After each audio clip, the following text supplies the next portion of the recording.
So some final touches on the fox. As you can see in this one, he does have whiskers. So whiskers can be a little tough, really.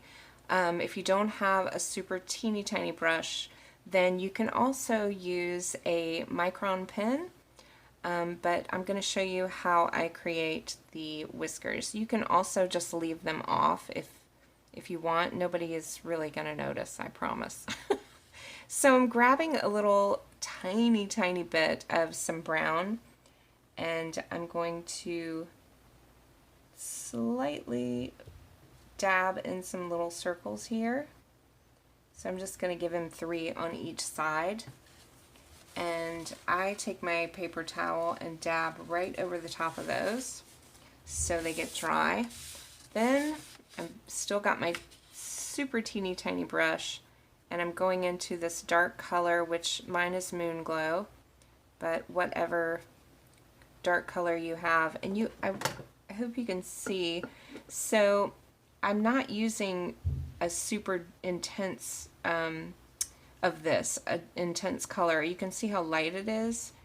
And I don't have a lot of water on my brush. It's just the liquid that's in this. So you can see it's not very wet, not a lot on my brush.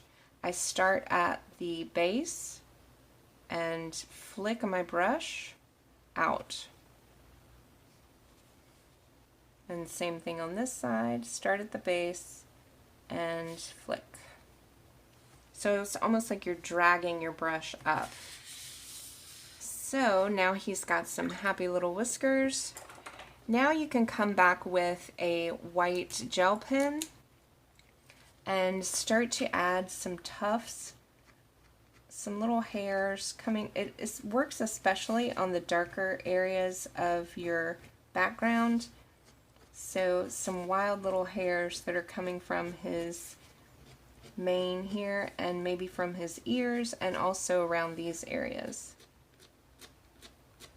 And it's kind of the same process, almost like I'm flicking the brush.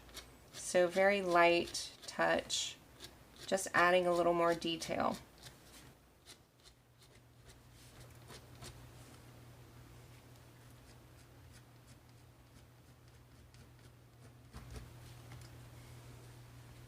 And then once we paint this area in here, we can do the same thing, adding some tufts here from his tail.